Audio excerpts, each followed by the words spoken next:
Okay, let's get started in the Teaching Books breakout room. I'm Nick Glass. Welcome. And what we're going to do is we've got about 10-ish minutes to cover some topics. I want to make sure we're meeting your particular needs. Technologically, I want to make sure you can actually see the screen. Is it working? Can you see the screen? And if I'm moving it around? I think we're going to have to use audio, so you can unmute yourselves. And can you hear me? Yes, I can hear you and see the screen, Nick. Oh, wonderful. Thank you. And so let's introduce ourselves. And when you're introducing yourself, if you also want to name, say what grades you work with, and maybe a book or two that are being used in your community, then we can make sure to share those as well and look those up as our fodder for today. So go ahead, any of you guys.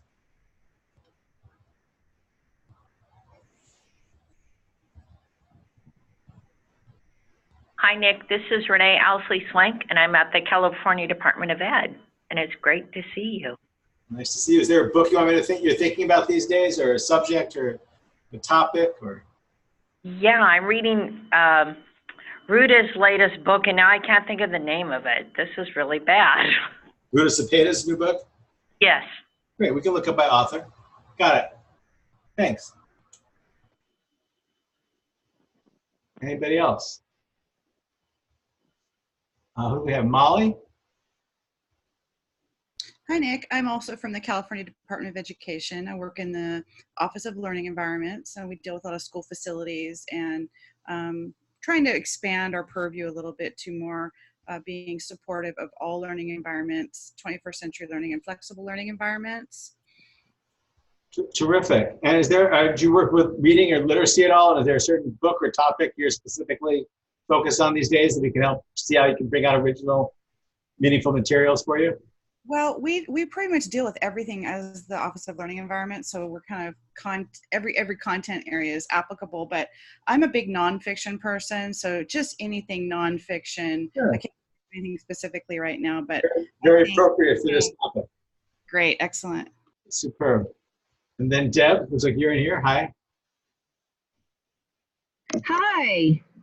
I was assigned to ProQuest and I was rejected to TeachingBooks, so I am now in here. Okay. Yeah, I think the rooms were, I don't know if people chose rooms or not, but the map said we were room 2, but I think we're in room 3. Doesn't matter. But yeah. So I am here. Wonderful. Deb is my colleague at TeachingBooks, Molly and Renee. I'm sure you know that. But so great. Well, let me show you a little bit about TeachingBooks. Also a new look. So Renee, for you, it will be very different. Deb, just interrupt each other as we go, but I just want to give you a little feel for what this is all about. Again, from an informational literacy standpoint, we're trying to give you accurate, meaningful, vetted, professional information about whatever book you're using. And in the search box, you can type in anything. I could just type in, like Coretta is the example I used before. And you're going to get any titles that have Coretta in the title. You're going to get anything about the author, Coretta Scott King. You'll get awards. You'll get subject areas. So I can type in anything in one search box. You'll get all the different kinds of materials. I could also pick a subject. Like I could just say I'm studying civil rights. And then you're going to have titles with that. There are no authors named civil rights. There's a number of civil rights book lists. I can also just pick the subjects. And then once you have a subject, you can begin to narrow. And what TeachingBooks is, the key to think about this resource is there are no books on TeachingBooks. We're enriching what you're doing. So if someone's doing research and they're studying civil rights of, let's say, Latino communities, then they can narrow down and find books about that topic. But we have no books themselves. We're trying to give you insights about whatever books are in your classroom, in your library, in your backpack, in your hands, in your home, wherever you are using a book.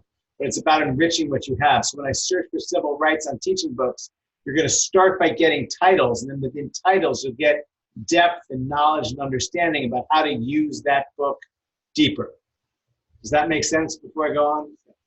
Molly? Makes a lot of sense. And Oh Freedom is one of my favorite books that I used in my classroom. I taught civil rights for 4th and 5th graders. So great resources. Right. Yeah. So you can either select that book. I was just going to show you the filtering first, so you can see how you can say what grade levels you're working with.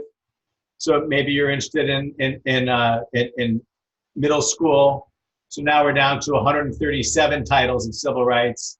I can go down and pick what curricular area I'm thinking about. Jen earlier mentioned, the social studies framework, which is what I was recently reading, or art, or whatever you want to think about. You can go by genre. So you can say, I just want nonfiction. And so now I can select that. And now we're down to 107 titles for middle school civil rights nonfiction. I can then also go into cultural areas. I just want ones that have to do with African American or LGBTQ or Latinx or what have you. You can pick books that have just won awards. So you're trying to add authority through the official awards, and you can either know the award, or you can just say, I trust the whole process. Let's see what you have. So we talk about information literacy. That helps you hone in on more authoritative information. With nonfiction, you might want books that are more recent. So you can say, I just want ones within the past 3 years. So let's narrow it down by that. So now we're down to 18 titles. And then you can go into the specific resources and say, I just want ones that have discussion guides or lesson plans or video book trailers. So now I have 11 books that have lesson plans or activities about civil rights for middle school. And then I can pick a title, and then I'm going to get different kinds of information about that book. And so you can have an audio performance of that text, for example. What does that book sound like? How do I help someone think about that? Countless balls of shot remained embedded in his flesh, yet it was so time-consuming and so painful to remove them that doctors decided to leave the rest alone. He wouldn't be the first. You have the chance to connect to whatever book it is that you're using. So what I wanted to point out to start is this is a library of materials about, and I'm going to click the browse button here, about books, authors, and illustrators, and all the different subjects that you're studying in school, in any content area, any curricular area, any genre. And it's going to have more authoritative information about those. So if you just wanted all the nonfiction information, you can type in books, and then I can just go to genre and select nonfiction. And now I'm going to have 16,000 titles of nonfiction books that have instructional materials. So let's say you are studying civil rights and you wanted to talk about the civil rights movement and the civil rights laws that passed in the 1960s. Well, I see here you have March, Book 1 by Representative John Lewis. And you could have me describe it. I can tell you I have lots of degrees and research and history in studying this topic, but I think you'd get a lot more information if you had John Lewis there talking about it. So when we talk about information literacy, and we talk about authority, I would say have him here talking about why this book is relevant, how he went about it. So then you can click and do that. I am John Lewis, the author of March, Book 1, Book 2, and Book 3. March tells the story of my life growing up in rural Alabama. And as a young child, I saw signs that said, white waiting, white men, white women, colored women. I heard of Rosa Parks. I heard of Martin Luther King Jr. I met Rosa Parks. I met Martin Luther King Jr. And so forth. So now we have that authority. And you maybe saw that I switched the language into Vietnamese to honor any student that might need it in that language so they can participate, or a family member. Remember, we're breaking down barriers of access always. And TeachingBooks is always trying to say, what book are you using? How can we get you, whoever you is? Are you a student? Are you a teacher? Are you the family member, the administrator, the curriculum director? Are you Molly and Renee and Jen trying to think through all the big questions about the books that you're using at the state level? I have no idea. But my job at TeachingBooks is to enrich what book and your knowledge about what you're reading so you can think about it more deeply, if you will. We already know you know how to get it going and lead a great discussion. What we want to do is deepen that conversation. So you can browse, and when you're browsing again, you can say, I just want to learn about what awards are there. I'm curious, I'm teaching math. Are there authoritative books that can help me do that? And so I can just say, what awards are there in math? And I can select math or STEAM or science or social studies. And now I'm going to learn about the Mathical Book Prize. And that comes actually out of the University of California, Berkeley in part. It's federally funded, but the grant comes here to California. And you're going to have 63 titles that have been awarded as inspiring math-related fiction and nonfiction texts. And then again, I can hone in and figure that out. So you can always browse. You can always look up a particular title or an author. And so Renee mentioned that she was reading books by a particular author. And so I can look her up. And then I can go to see her books here. And I can sort which one's her newer book. And it looks like I don't have anything newer than these in here, Renee. So maybe we don't have it in our system yet. But yeah, it's published in, I think, October. Right. So I got an advance copy. Right. It's not in here yet, but we will have it, of course. Or maybe you want to know how to authoritatively say her name, because I get confused on that as well. So then you can click and then you can either read along or pronounce and translate that. But always listen. Hello, my name is Ruda Sapetis, and that's a Lithuanian name. So forth. So we're humanizing reading as well with that. So the search box is huge. You can type in any topic, any subject. You can type in, I'm just interested in social studies. And then you're going to get any of the subjects that have that. You'll also, if you'll scroll down, it will also take you to the TeachingBooks Social Studies collection.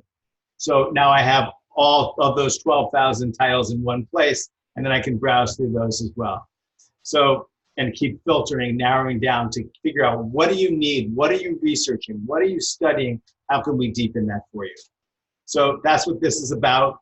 The last thing I want to quickly point out before we get to a few questions and head back to the other room in 2 or 3 minutes is to show you that if you click instruct, we're aligning to the standards as well. We're not aligning directly to California standards, but if you go to standards connections and you pick an area, what's an area that you guys are familiar with professionally?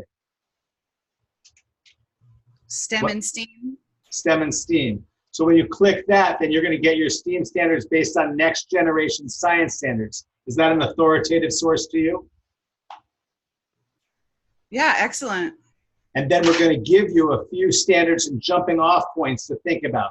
And then what you can do is use our sharing tools and automatically give those materials to all your teachers that are thinking about STEM and STEAM. So you could just take that page and you can embed that, email that, put that into your Facebook, your Twitter, your LibGuide, whatever you're doing to communicate, your Schoology, your Canvas, and you can put those materials there and instantly give them and no one will need to sign in as well. And so TeachingBooks is tied to those instructional areas. We're also tied to things like text complexity or diverse books and author's purpose. And so we have all of these pieces in world languages, multiple languages. Hello, everybody. Welcome back. Hello. Let's see. I don't think I stopped recording. I don't know if I need to stop recording or...